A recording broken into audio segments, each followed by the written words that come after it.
Okay, in this video what you're seeing is I'm going to replace the switch on this unit.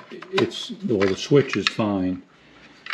The problem is the electronic contacts in this died, and I know I kludged it at some point to make it work. But my sister had a friend to come over, and he started to work on it and ran out of time because he has 14 girlfriends. Actually, he has a wife, but a bunch of people asking for help. So he bought a replacement cover, the contactor switch right here, and we're going to replace it, and we're going to document what we have here. Okay, if you take a look there, you'll see a three-way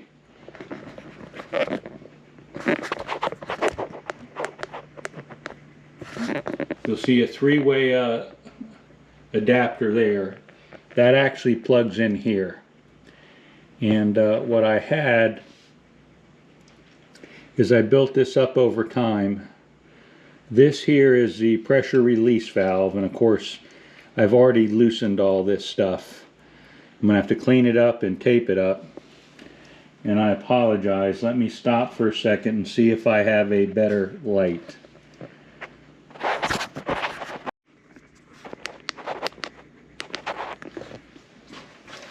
Alright, hopefully this is working good, but what I did is I came in here and I started to loosen things. Take a look, we have the actual pressure gauge for the tank on this side. On this side, pressure to the tank, but this goes to a regulator to regulate to the pressure that you see up here through the connection, which goes to the 3 spread out right there. So I've loosened this up, and this is loose, this is loose, and as I went to loosen this and remove it, what happens is this spins around and hits the motor. So what I did is I loosened this so I can spin this unit off like so.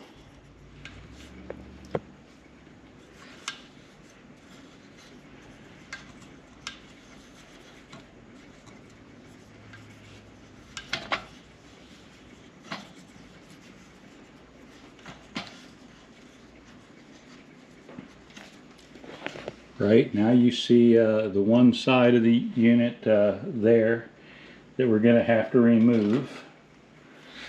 I'm going to take this gauge off on this side. This will have to clean up and tape up well as well, because it was part of the original unit, the design. And now before I twist this off, I'm going to have to see how this line connects. This is a tube right here, and I'm going to have to see how to disconnect it. I'll show you that before I put on a wrench down here and spin this part off. After disconnecting the electrical connectors, we have a black and a white on one cable and a ground, a big ground green right there. That's on the in. The out is on this side here. We have a white and a black. So the input goes on the high side, and down low are the out to the motor. Smaller cable to the motor. Big cable here, small cable to the motor. So let me see exactly how that hose works.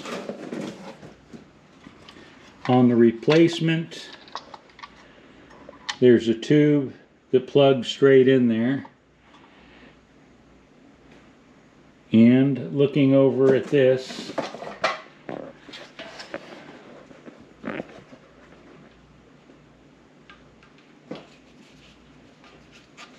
this tube comes out somehow. Let me go see if I can read up on that right now. Alright, here's a quick showing.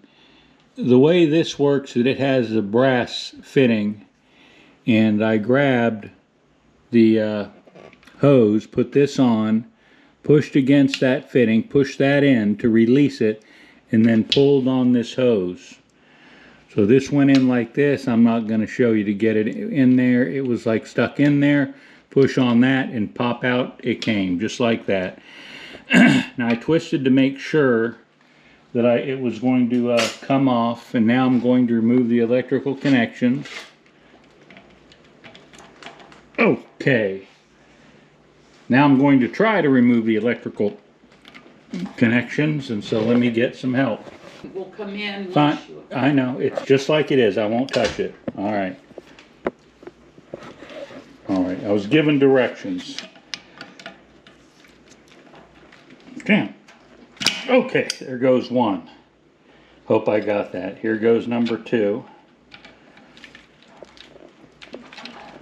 Okay, number two. You can see those are going right here. There's a green.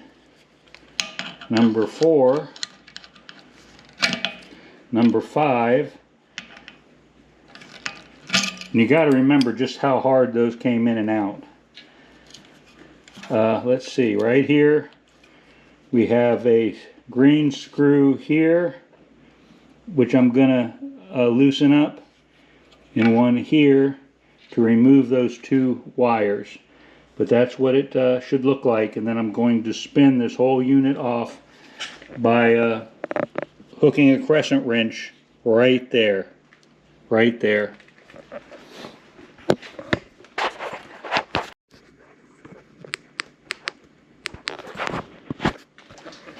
Alright, I twisted this thing so far because I have a Phillips head here. I have to loosen the bar clamp.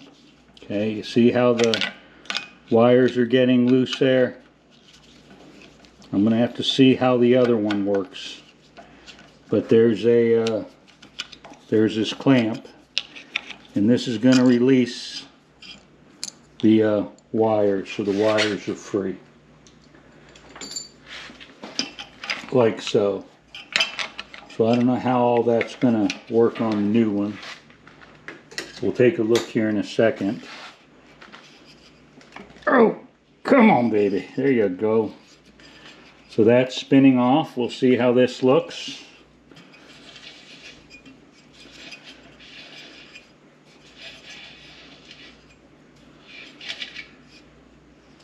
Uh-oh.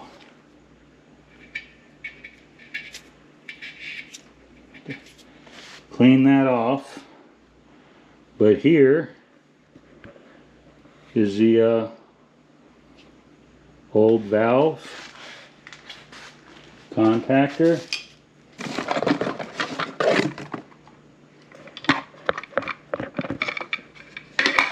Here's the new valve contactor. They look relatively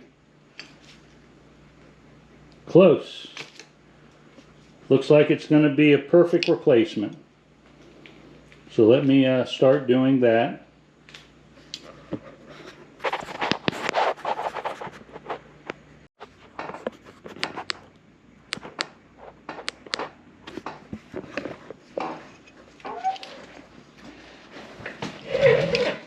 Alright, I put some tape right there after cleaning off the threads.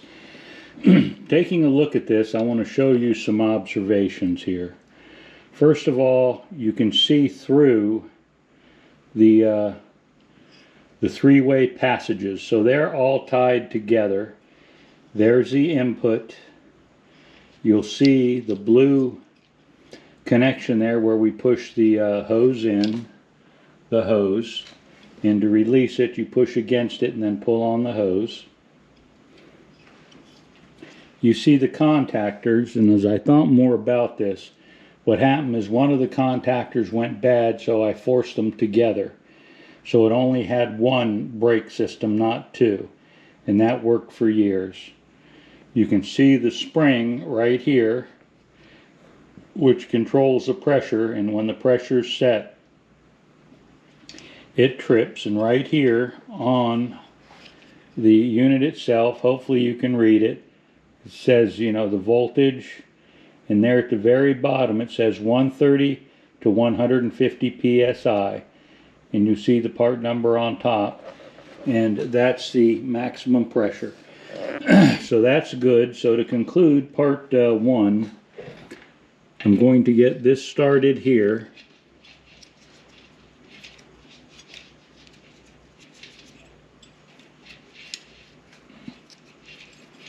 Like so.